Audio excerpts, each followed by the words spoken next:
Seja muito bem-vindo, Psicologia e Propósito, começando mais uma vez. E olha, eu quero agradecer a você que acompanha a gente pelas curtidas, pelos compartilhamentos, mensagens, comentários que vocês fazem nas nossas redes, no nosso YouTube. Muito obrigado. É bom demais poder ter essa companhia, essa parceria sua aqui no Psicologia.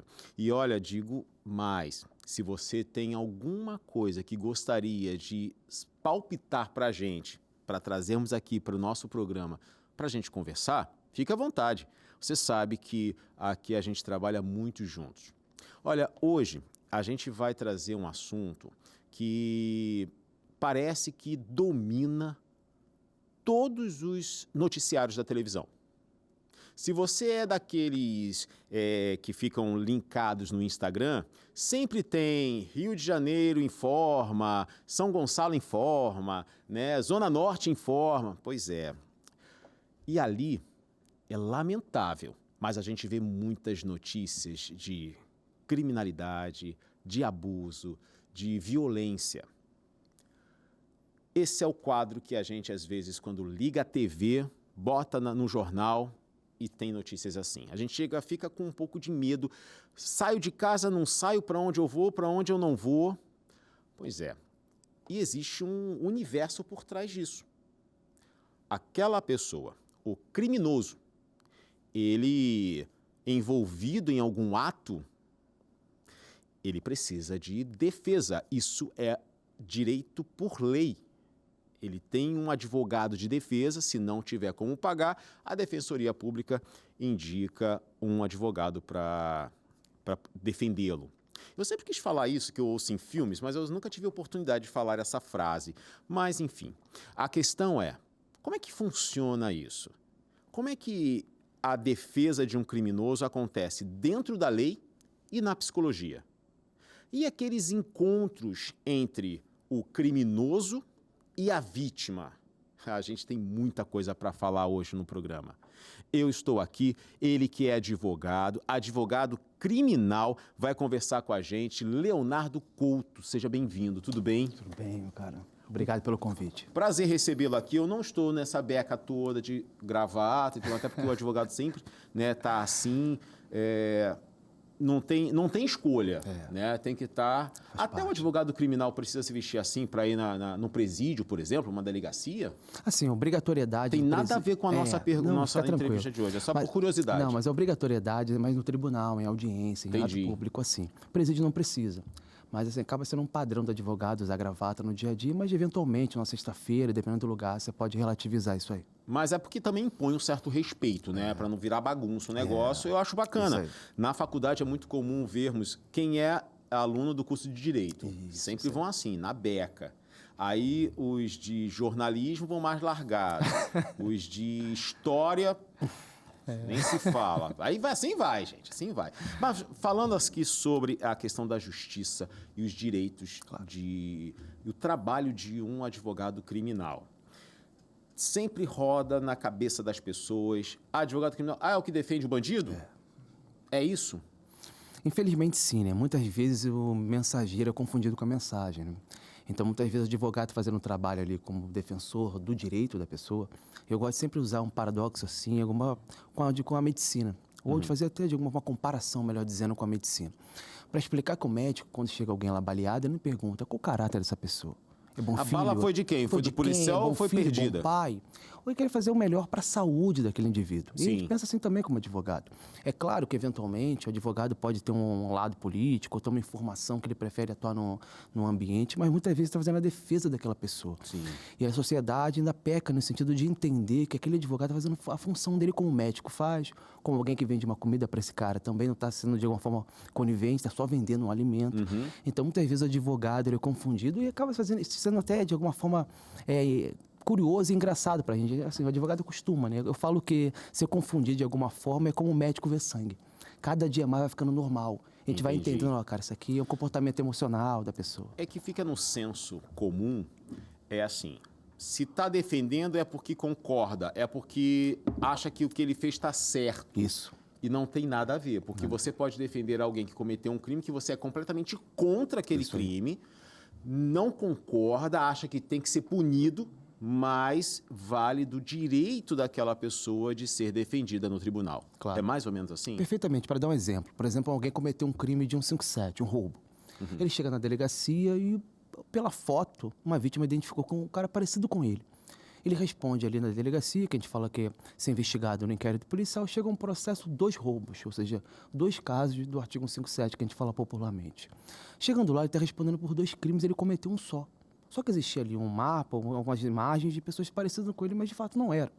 Estava no lugar errado, Estava no lugar, na hora na hora errada. errada. Ou queriam fechar o inquérito, ou nem passou por aquele lugar, ou queriam né? fechar o inquérito e falou, aparece, e muitas vezes a vítima, já vi comportamento de policiais falando isso, a vítima muitas vezes ela quer alguém para acusar. É muito ruim passar por uma situação vexatória como aquela de um assalto e não saber falar, eu não sei quem foi, eu não consigo identificar. Então muitas vezes ela vê alguém semelhante e fala, é esse.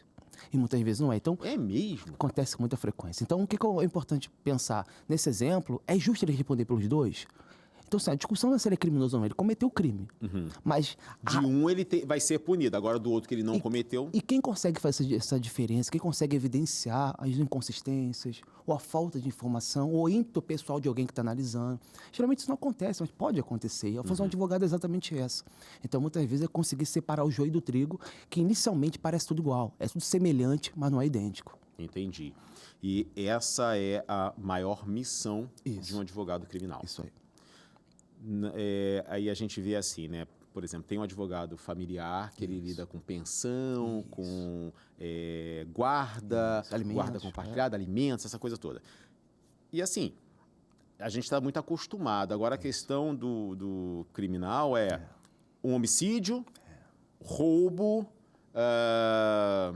qual mais? Que é o mais comum? Latrocínio. Hoje em dia, tráfico, Lei Maria da Penha. Então, assim, os assuntos não são tranquilos. Não. A meu ver, não existe nenhum assunto tranquilo quando você tem que ir diante de um juiz para resolver.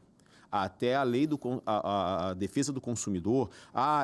Eu comprei aqui uma geladeira e a geladeira ficou ruim e a loja não quer fazer a troca ou não quer consertar. Pode parecer assim, isso aí é bobeira.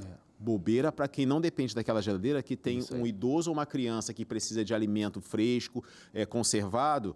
Aí então, como a gente não está ali vivendo, é só uma geladeira. Não, cada um, ninguém procura a justiça para não ter, porque não está tendo problema. Agora, o criminal, ele mexe no estômago um pouco mais fundo, né? Porque é a vida de alguém, é uma menina que foi abusada, enfim, tem um monte de coisa. Mas esse criminoso, e aí eu queria que você me dissesse, como é que vocês se referem ao cliente de vocês? Porque, assim, criminoso é aquele que não está assistindo. Como é que vocês se referem a ele? Então, geralmente... Ou ela, né? Geralmente, assim, o contato, você, o advogado e o cliente é pelo nome, né? Ou quando a pessoa tem um apelido muito famoso pelo apelido, mas geralmente o nome do indivíduo. Tipo papagaio. Trabalha no tráfico de drogas, tem papagaio, o nome é chamado assim. Isso, mas geralmente é pelo nome da pessoa. Então, assim, na parte de investigação na delegacia, chama de investigado. Então, só para dar nomenclatura do direito, né? Perfeito. Chama de investigado na delegacia. Depois chama de indiciado. O que é indiciado? O delegado falou assim, eu estou olhando aqui, realmente, essa pessoa cometeu esse crime, a meu ver. Sob a minha ótica, aconteceu esse crime. Entendi. A autoria dessa pessoa tem a materialidade, então indiciado, ou seja, eu saio da delegacia e mando o Ministério Público. Começa como investigado, indiciado, ou seja, se ele dou foco naquela pessoa, acho que ele cometeu aquele crime e manda o Ministério Público. O Ministério Público depois verifica se de fato ele concorda com o delegado, concordando e manda para o juiz. O juiz aceitando essa ação penal, ali começa o processo criminal, ele vira réu. Fala, fulano virou réu no processo penal. O que é isso? O Ministério Público fez a parte dele, analisou, entendeu? Falou, não, é razoável. Então, naquele momento, o Ministério Público manda uma ação que a gente fala de oferecer denúncia, o termo técnico.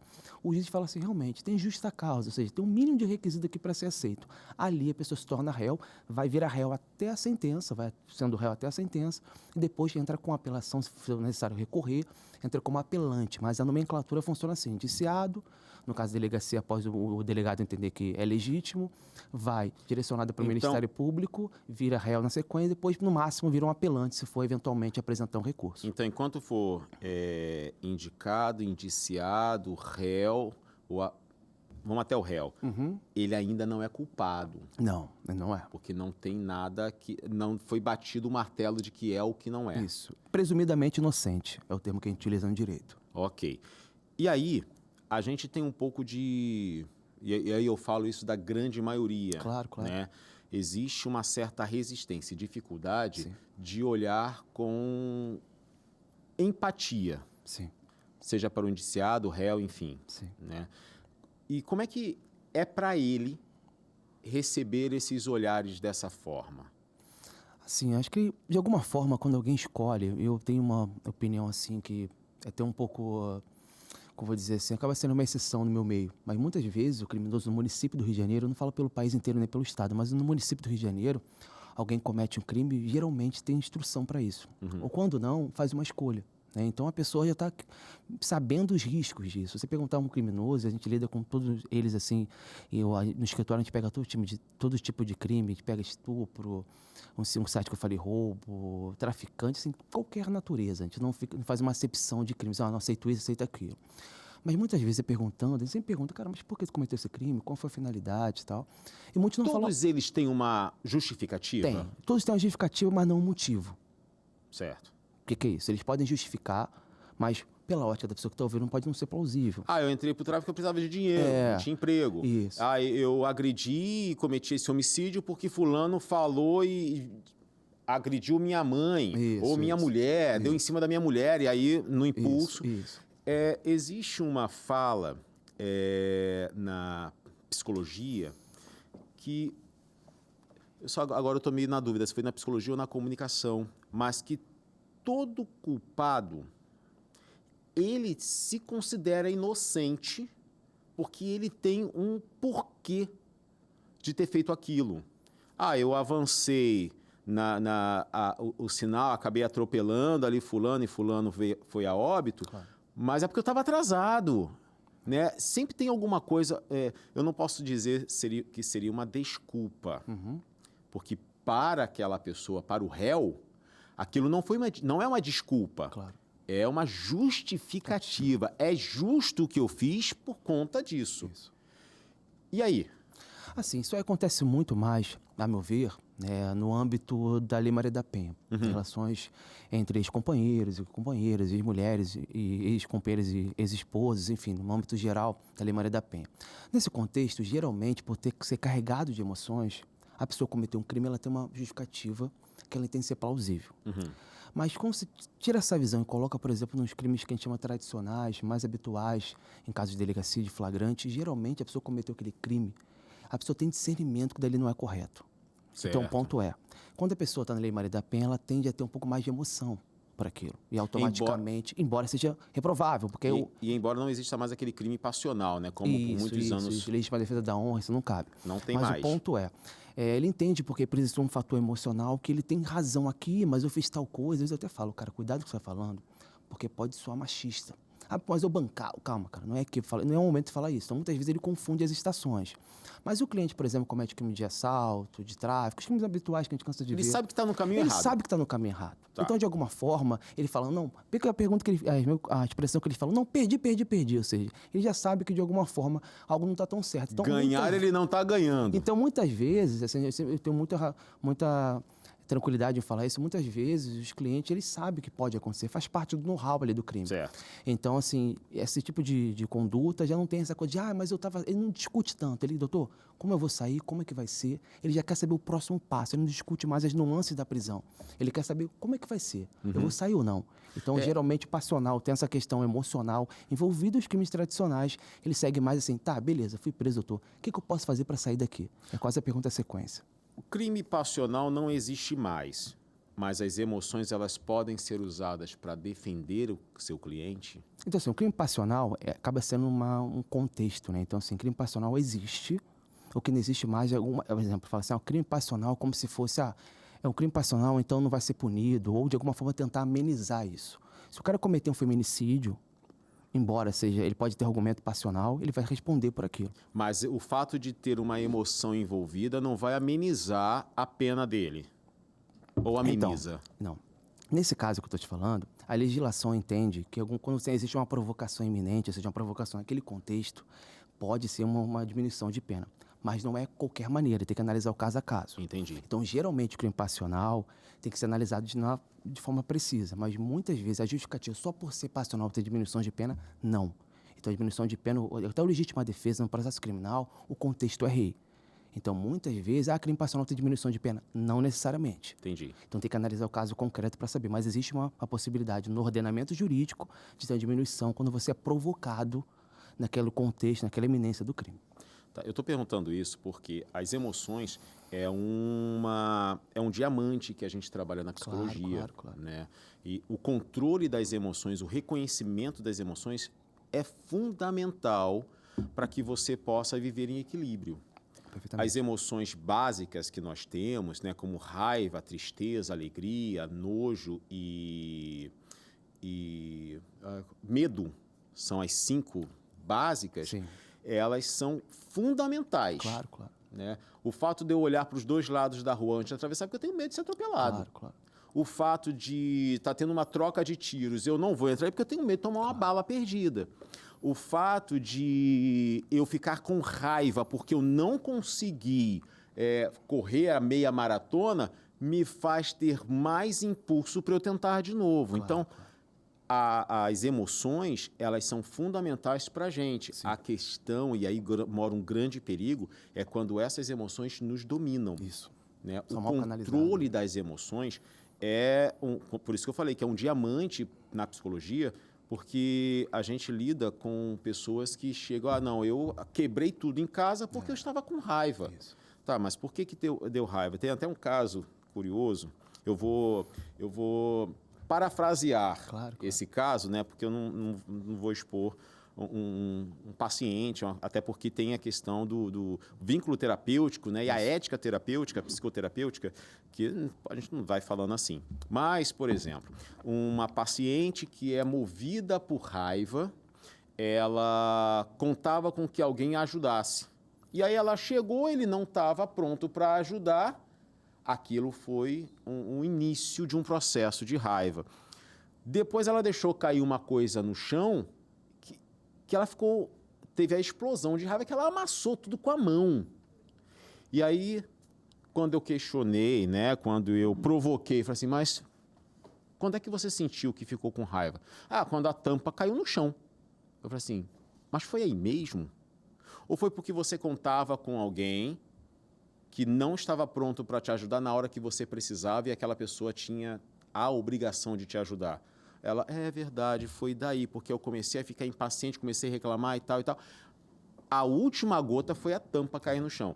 E por que eu estou trazendo isso? Porque a emoção, quando ela não é percebida, sim, que ela está tomando uma forma intensa, ela pode levar alguém a fazer uma besteira. Sim. Né? Embora, como você falou, né, não é uma desculpa. Eu estava com muita raiva porque ele fez isso. Não é desculpa, mas é um atenuante, né, que pode aliviar ou então, pelo menos, ajudar a esclarecer aquele resultado. Né? Agora, existem pessoas que têm extrema dificuldade de lidar com essas emoções por marcas da infância. É comum chegar um cliente para você que o pai teve a mesma história ou teve uma família desestruturada ou envolvida também em criminalidade? Sim, no tráfico isso é muito comum, né? Famílias que passam por esse problema social e de alguma forma optam por ficar vinculado ao tráfico de drogas. Mesmo tendo como referência e exemplo alguém da própria família que deu errado, morreu. Né? É porque, assim, muitas vezes as pessoas internas acabam romantizando isso, né? Não a conduta por si só, mas eu sempre falo que o crime ele é visto de algumas formas, por vários prismas. Por exemplo, o cara que tem um filho criminoso, ele pode tratar o filho muito bem. E o filho não consegue entender que o pai faz mal a outra pessoa. Então, muitas vezes... Você fala do pai ser criminoso... O pai ser criminoso e o filho tem um olhar, tem um pedaço o filho tem uma fração da história. Ele vê o pai como um cara que dá um abraço nele, trata ele com respeito, que eventualmente ele vê o pai armado. Então, pode acontecer no crime de tráfico, ele achar que o pai dele é um herói. Por quê? Porque ele está vendo pela uma ótica contaminada com amor. E é legítimo, Sim. assim, o olhar dele, né? Porque ele é Sim. filho. A gente não pode cobrar. Até o direito penal, processual penal, entende que é informante, ou seja, não tem nem obrigação de falar a verdade, não entra como testemunha, entra como informante, porque existe um vínculo anterior entre Porque você e a pessoa. ele tem uma lente Isso, que tem uma faça com que ele lente que enxergue faça as coisas com diferentes. diferente com amor. Então, assim, muitas vezes as pessoas romantizam isso, como eu acabei te falando, por fatores internos, amorosos. Deixa eu abrir um parênteses. É a Claro. mesma lente que faz com que a mãe de um criminoso sempre... Olha, não, meu filho fez isso. Claro. Mas ele não merecia morrer assim, ele não merecia pegar essa pena, ele não merecia... Porque ela tem esse filtro de mãe. Claro, claro. Né? E isso interfere propriamente no julgamento dela quanto ao filho. Mas aí essa questão de que o filho, né, entra para o mundo do tráfico de drogas, né, para essa realidade, e teve o pai que também era envolvido, tem uma história. Isso. E isso pode ser consequência exatamente por conta desse pai ou dessa realidade que ele vive? Sim, a psicologia explica melhor que o direito esse fator, né? Que a gente acaba replicando o que a gente vê no nosso dia a dia. Né? Então, assim, isso explica algumas coisas. Então, realmente, no crime de tráfico, a gente cansa de ver notícias falando sobre isso e até enfrentando na advocacia pessoas que o tira até criminoso e até crime de colarinho branco, né? A gente não pode direcionar tão somente ao tráfico. É né? verdade, é verdade. Então, assim, a gente tem que ser um pouco mais amplo nessa argumentação. Então, assim, outros crimes também, outras pessoas cometem porque, de alguma forma, observam aquilo e também tem uma narrativa hoje em dia, até uma infeliz narrativa falando sobre não vai dar nada. Então, muitas pessoas observarem ali que aquele parente, aquele familiar não foi punido, não existe uma punição estatal naquele momento e logo pensando, não deu nada, eu vou fazer também.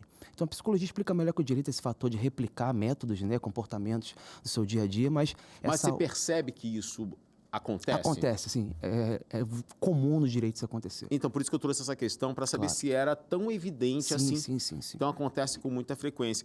E essas pessoas, quando elas cometem um crime, que batem no seu escritório, né, para ter a sua defesa, você tem alguma questão ou algum protocolo de que aquela pessoa precisa de um acompanhamento terapêutico ou ter alguma análise para passar por esse período? Sim, claro. Né? Ele tem a ciência, como você falou, ele sabe que era errado, ele sabia que era errado, foi pego, tem um preço a pagar, Sim. mas eu não estou nem defendendo, nem acusando ninguém. Né? Eu não estou colocando nem mais peso e nem estou tirando o peso da responsabilidade de um criminoso, de um réu ou de um indiciado. Gente, eu não sou juiz, eu não tenho nem quero esse papel. E como psicólogo, muito menos. Claro. A questão é, ele tem algum processo de apoio psicológico, porque a vida dele pode estar virando de cabeça para baixo. Sim. Como é que funciona? Como é que é esse período entre o início de uma investigação até ele ser considerado culpado? Assim, eu acho que todo mundo, inclusive os personagens da justiça, precisam de terapia. O advogado, o promotor, é uma questão basilar, né? Só que muita gente negligencia esse ponto, né? Sim, acho que verdade. de tempo para cá a gente vem entendendo a importância da saúde mental. Então, assim, esse comportamento, esse acompanhamento na justiça ainda não funciona em todas as etapas. Como assim?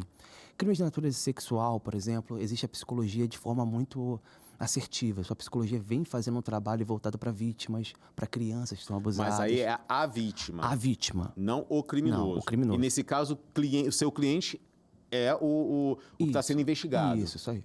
O investigado passa por esse processo? Então, geralmente não. Existe uma possibilidade, que a gente fala de uma exceção, que é inimputabilidade, ou seja, quando a justiça entende que aquela pessoa não pode responder penalmente porque tem uma insanidade mental. Sim. Então, naquela possibilidade é muito comum você estabelecer ali uma análise de um psicólogo, verificar se ele tem um pensamento normal, se de alguma forma ele é um pensamento típico, ou se de virtude de alguma forma, ou se ele foge dessa realidade, por isso o psicólogo, o médico, o juiz não tem aptidão, nem o advogado, então tem que ter um apoio da psicologia para falar, ele é imputável, ou seja, ele entende cometer um crime, ele pode ser punido, ou ele é inimputável, ou seja, ele não entende cometer aquele crime e automaticamente eles vão instaurar ali um procedimento para que ele seja direcionado, saindo do foro tradicional do direito penal e ser tratado, ou seja, ele deixa de ser punido e vai ter ali estabelecer uma metodologia de segurança de um ambiente psiquiátrico para ele ser tratado e não punido eventualmente. Um caso que eu conheço de um jovem adulto que forjou ter perdido o senso moral. não só de irresponsabilidade, mas ele fingiu uma doença mental, uma leve esquizofrenia. Eu não sei essa questão da esquizofrenia, que até hoje eu não trabalhei com nenhuma pessoa que tem essa psicopatologia, mas indícios de esquizofrenia, falando de uma forma mais correta. Existe, e para se aposentar, ele fez isso para conseguir a aposentadoria do Estado. Existe essa realidade em algum caso, ou alguém que falou assim, e se eu fingir que tem um problema na cabeça? Já passou isso por você? Então, vou dar um passo atrás. Assim, quando a gente fala do réu, por exemplo, num processo criminal, não existe um acompanhamento psicológico. Ou seja, se o réu cometeu algum crime, será que ele tem algum problema? Será que a sanidade dele mental de alguma forma está correta, está alinhada com os valores sociais? Não existe uma preocupação inicial. Certo. Só quando existe algo no processo, ou quando eventualmente acontece algo no processo, ou o crime é tão bárbaro a ponto de levantar essa dúvida. Esse cara, ele está correto das faculdades mentais, ele eventualmente pode acontecer alguma coisa. Então, assim, a justiça ela vai analisar muito mais o caso concreto, ou seja, o crime que ele cometeu, e, eventualmente, uma questão que ele deixou aberto ali, que a família pode falar. Mas, em modelo de regra, não tem essa análise voltada para o réu. Entendi. A vítima, quando nós falamos, existe esse acompanhamento, essa preocupação na vítima, violência sexual. Sim. E tal. Mas, no caso do réu, não. Isso quem tem que, de alguma forma, procurar o poder público, no caso do poder judiciário, para mencionar, para levantar essa questão, tem que ser a defensoria, se não tiver advogado, ou advogado particular. Então, assim, muitas vezes o Ministério Público está preocupado na condenação, ou seja, de ser naquela ocasião ali um acusador. Né? Ele não dá uma questão de crítica, basicamente ele quer só apurar e que seja punido pelo que ele fez, que essa é a função do Ministério Público. Porque o Ministério Público não está ali para defender. Não, ele é um promotor de justiça. É promover a justiça, e a justiça muitas vezes é condená-lo.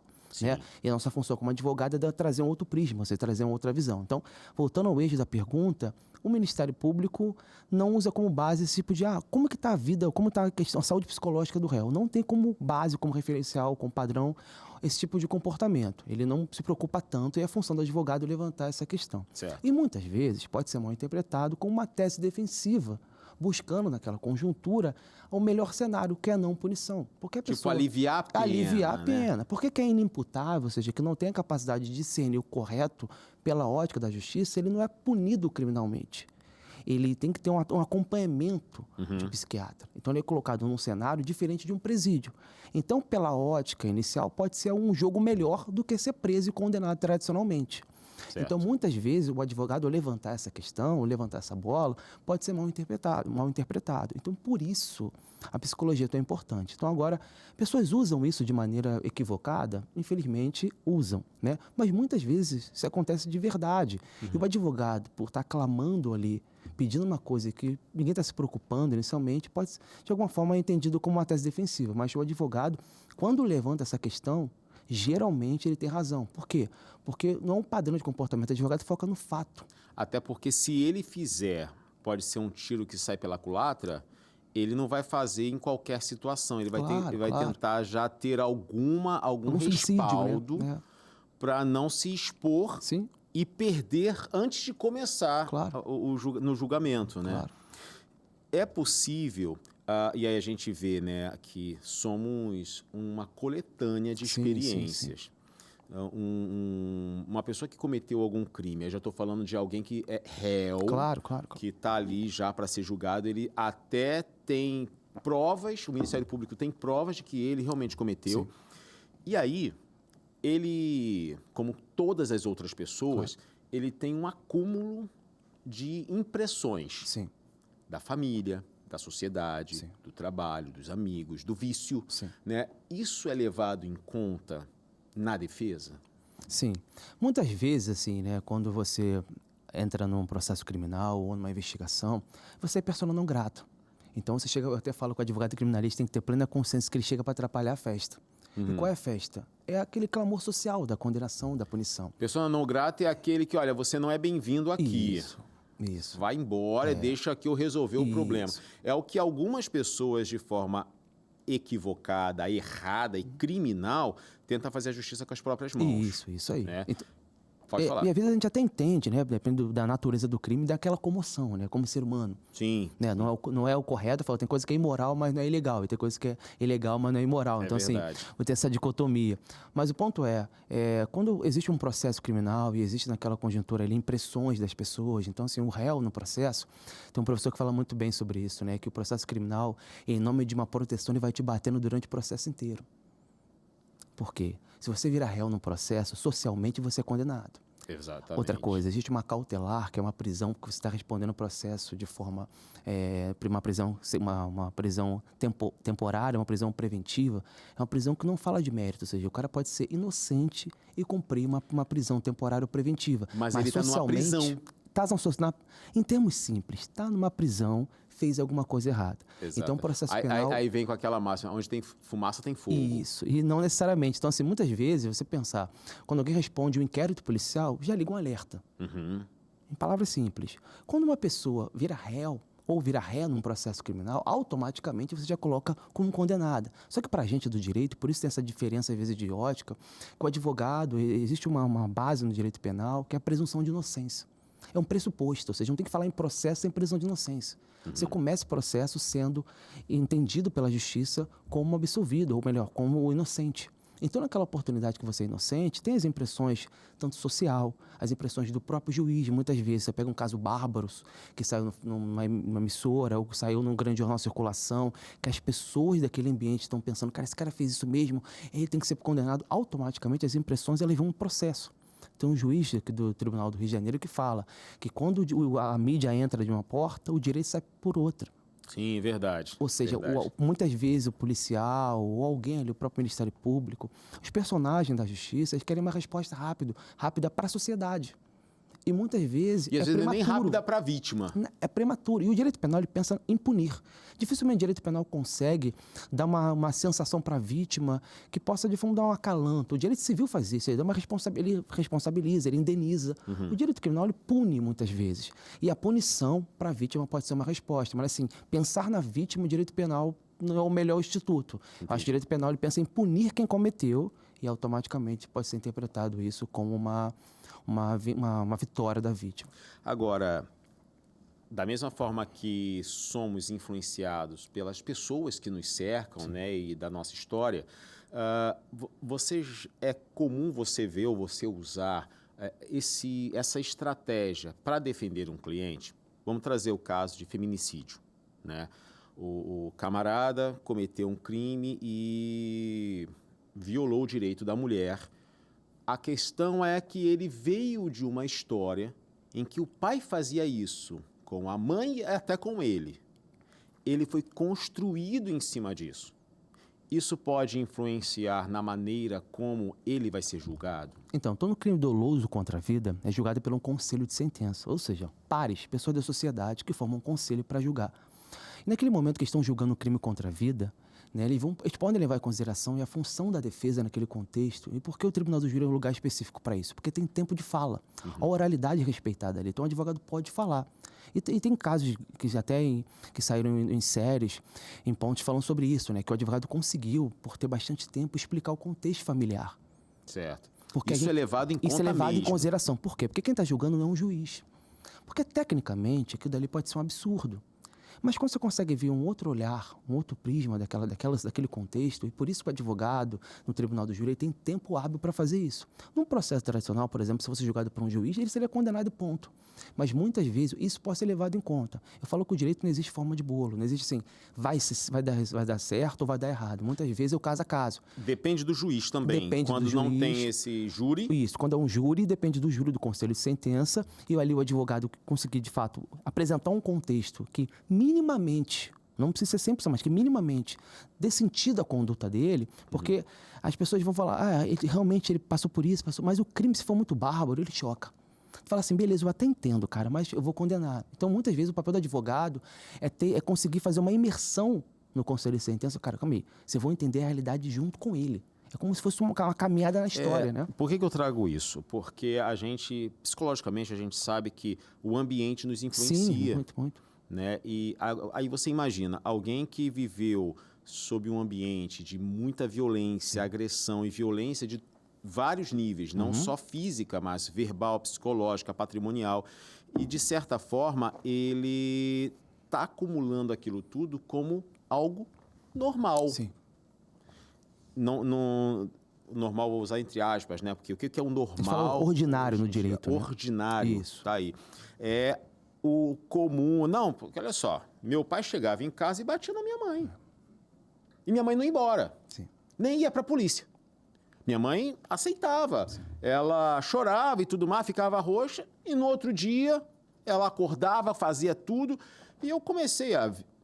deve ser normal, deve estar acontecendo em todas as casas. E aí, cresço, caso, ou me ajunto com alguém. Isso. Falo assim, bom, ela não me respeitou, bato. Porque eu vi que era a maneira como se agia. Sim. E assim, a gente acaba assimilando tudo isso em vários âmbitos.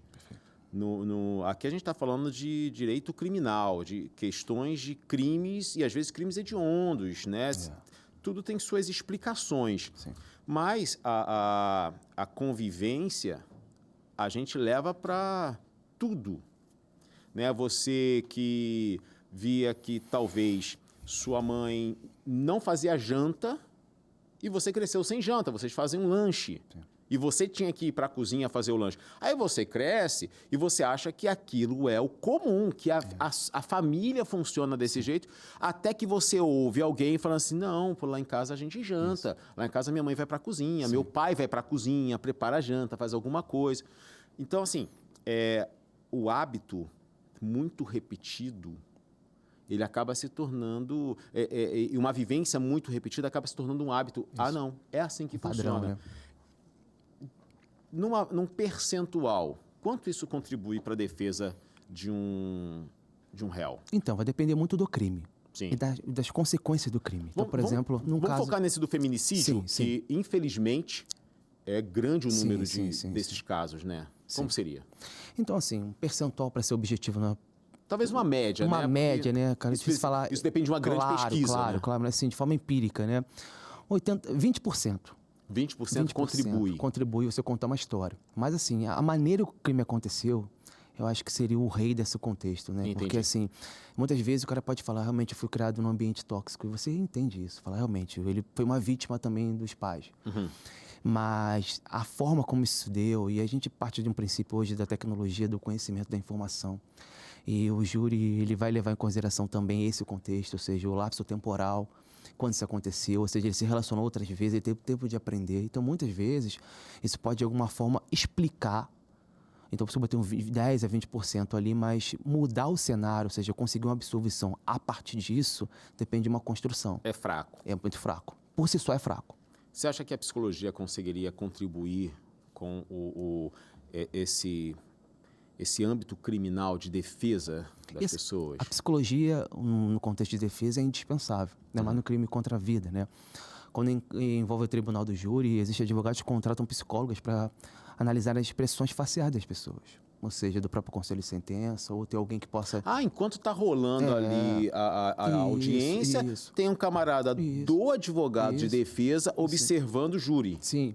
E não só o júri, mas, por exemplo, como está se dando a fala dele. Porque, mesmo? Porque a psicologia consegue explicar muito mais coisas do que o direito pela ótica, né, da percepção humana. O corpo fala, tem manifestações. E quando o advogado começa a falar, muitas vezes, a forma que ele fala, e tem livros falando sobre isso, a forma que ele fala, como ele se posiciona, a entonação vocal, o jeito de tratar as pessoas, isso influencia muito, porque as pessoas estão fazendo um julgamento de quem é o advogado por meio de uma hora e meia que ele está falando.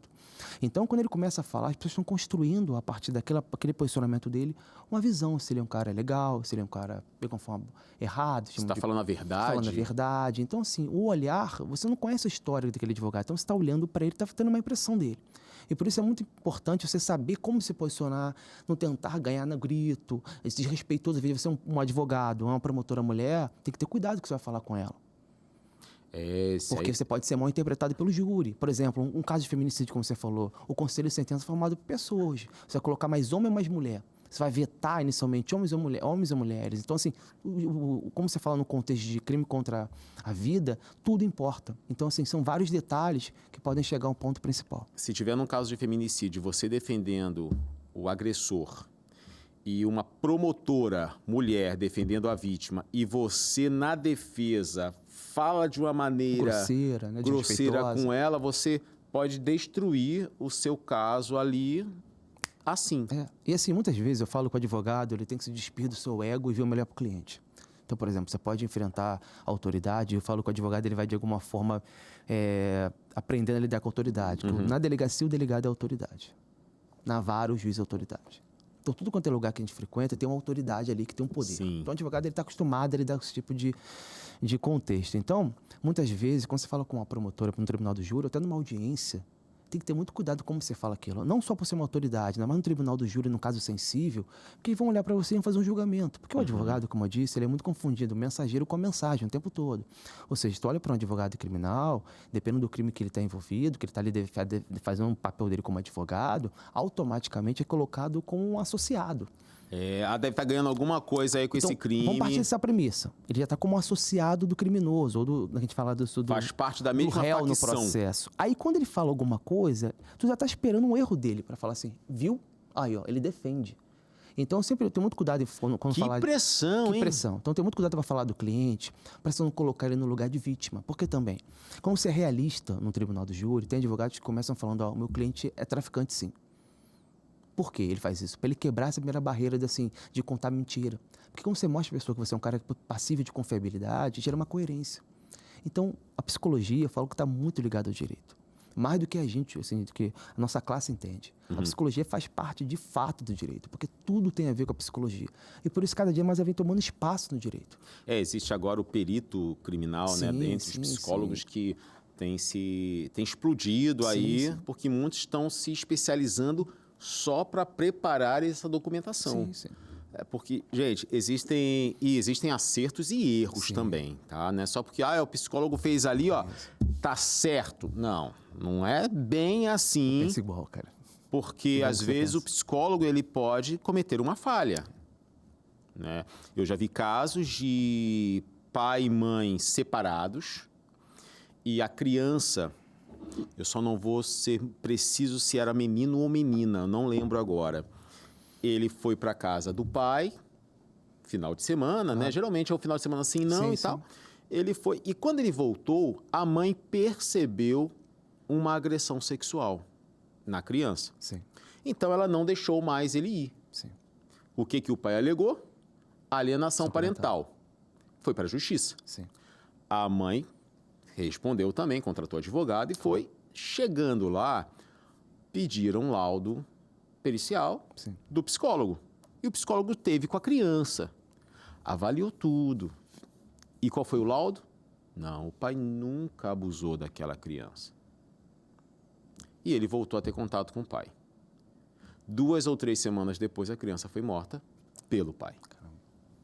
Então, assim, eu não estou jogando uma dúvida, um ponto de interrogação, assim, se o psicólogo deve ou não fazer esse laudo. Eu estou jogando luz sobre isso para que a gente possa assumir a responsabilidade de um laudo.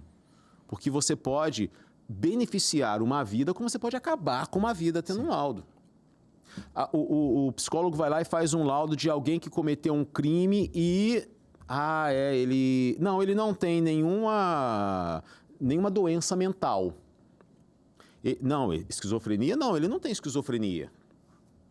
Só que foi uma avaliação mal feita e ele é portador da esquizofrenia. E aí ele foi preso no mesmo ambiente que tem outras pessoas. Quem tem esquizofrenia e não tem o tratamento, ele vai perder a noção do que é realidade e do que é imaginação. Ele pode acabar com todo mundo dentro daquela cela com uma força que a gente não consegue medir. Sim. E aí, um laudo mal feito pode destruir tudo. Sim. Porque nem sempre, estando na cadeia, a gente sabe que, e sempre vem aí à tona, né, que na cadeia também não tem só culpados, tem gente inocente. Sim. né? Que o processo todo acabou culpabilizando aquela pessoa. Mas um laudo psicológico, ele é fundamental ter essa seriedade. Não tem como brincar com isso, porque o juiz ele não é psicólogo e ele vai tomar aquilo como Verdade. verdade. É o braço técnico que a gente fala, é o braço técnico do juiz, né? Da mesma forma como no direito tributário, o contador vai fazer lá a perícia dele, vai dar o documento dele laudando. Então, a gente sabe o quanto a psicologia pode contribuir, mas você acha, o que seria fundamental ou importante dela se aproximar? Porque a gente sabe desses laudos, dessa perícia, né? Mas eu conheço advogado que contrata um psicólogo para dar um parecer.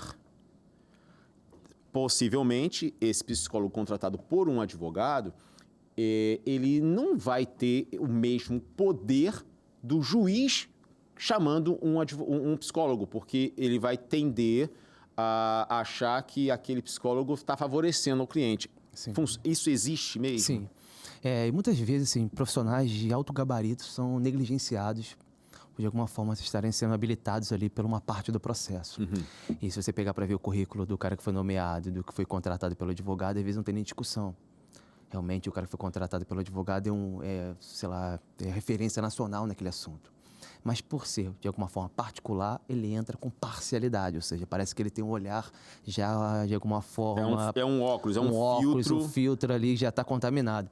Mas eu falo que assim, a nossa função como de defesa, de maneira geral, é fazer o nosso melhor. E muitas vezes pode ser mal interpretado, como você falou, de um psicólogo ou de alguém entender que aquele laudo não tem tanta validade, que ele foi feito de forma particular. E a minha crítica ao laudo público, que podemos chamar, o laudo feito por um perito, né, nomeado por um juiz, é a ausência de frequência. Como assim? Quem sou eu? Não posso falar de psicologia porque não é minha área, mas eu acho que em todos os casos, em uma consulta, é possível verificar tudo? Será que não é necessário pedir mais tempo com aquele paciente? Até para amadurecer suas impressões? Eu acho que é uma consciência social de um contato com uma pessoa, você tem um olhar, uma escuta qualificada, ele pode realmente chegar a uma conclusão. Mas será que 2, 3 não poderia aumentar a precisão daquele laudo? Quanto tempo leva essa consulta, geralmente, desse profissional de psicologia contratado pelo tribunal? Sim. Né? Eu não consigo dizer exatamente o horário, porque vai depender muito do caso. Mas existe um tempo hábil ali, vamos botar de 1 a 3 horas, para ficar mais genérico, né? Para a gente não ser impreciso. Mas o ponto eu acho que essa falta de frequência, ou seja, uma única vez com aquela pessoa, não dá para exatamente tirar tudo. Então, a minha única crítica, né, uma crítica inicial sobre esse assunto será que em uma consulta é capaz de chegar a essa conclusão completa? Sim, vai deixar uma interrogação na cabeça. Então, a minha dúvida é exatamente essa. Eu não estou falando que o profissional não merece ser respeitado, mas assim, será que em uma consulta, será que você pega para analisar terapias, vários métodos de tratamento da pessoa, eles pedem uma habitualidade, uma rotina. E quando é um laudo pericial de um fato criminoso, que envolve impressões, emoções, sentimentos, uma única consulta é capaz de chegar ao final da discussão, a ponto de falar certo ou errado? Então, a minha crítica é nesse sentido. Então, acho que a psicologia é muito importante. Eu não negligencio a ciência. Falo que a saúde, a ciência de maneira geral, seja o perito, seja a ciência na questão humana, assim, ela consegue, de fato, abrir os olhos do processo. Ela consegue abrir os olhos do juiz naquele momento para julgar com mais clareza, com mais aptidão. E a finalidade é exatamente essa, né? É conseguir fechar as brechas e ser mais assertivo possível. No entanto, o método é questionável. Quando a gente se depara com alguns episódios do criminoso, que já foi o culpado, não vou chamar criminoso, o culpado e a vítima se reencontram. Isso é comum ou não? Assim, isso acontece com muita frequência, né? Ainda mais em cidade pequena, dependendo do lugar, então, acontece com muita frequência. Existem algumas cautelares, que a gente chama, que é algumas medidas imediatas. Você não pode ter acesso à vítima, não pode ter contato. Até medidas protetivas no Lei Maria da Penha, no contexto da Lei Maria da Penha, tem essas medidas protetivas da incomunicabilidade, não chegar perto. Então, o tribunal se preocupa com isso.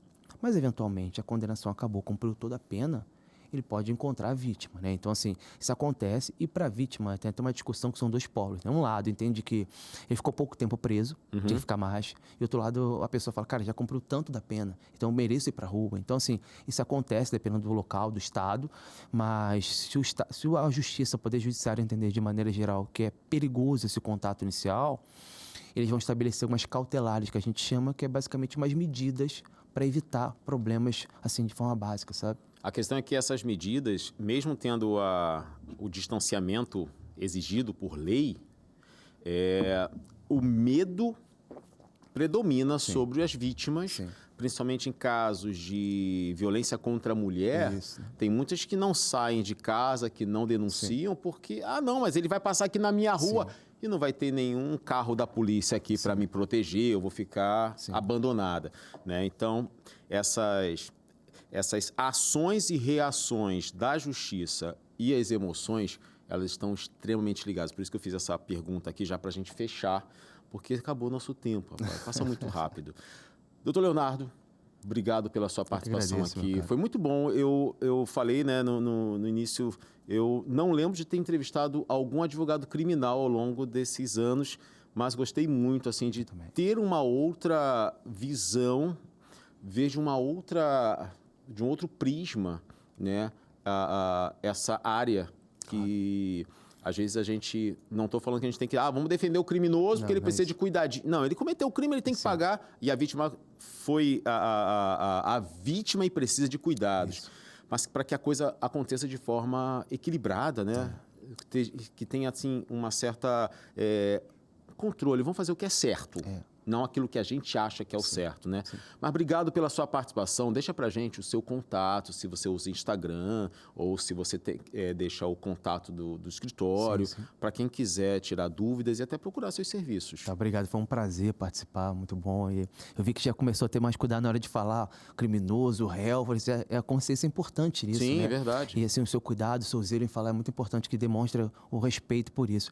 Mas que de maneira geral, o processo penal e falar sobre isso, a gente consegue elevar o nível de consciência, né? Acho que escutar um psicólogo, eu sempre escuto, que é muito importante para te elevar um nível em áreas que a gente não domina, né? Então, assim, é um prazer bater esse papo e explicar de uma maneira simples, não termos mais fácil, que o direito já tem essa roupagem de dificuldade, né? Então, assim, para a gente falar de forma mais tranquila é ótimo, para a gente aumentar o nível de consciência. Agradeço o convite novamente. Quem quiser acompanhar no Instagram, Leonardo Couto, ADV, abreviação de advogado, lá no Instagram, no TikTok, todas as plataformas, estamos à disposição. Vou começar a seguir lá para acompanhar. Obrigado mais uma vez. E você de casa que acompanhou com a gente o Psicologia e Propósito de hoje, espero que tenha sido esclarecedor, que você tenha curtido aí, seguido, né, por essa reflexão toda que a gente fez aqui juntos. Obrigado pela sua audiência. Esse foi mais um Psicologia e Propósito.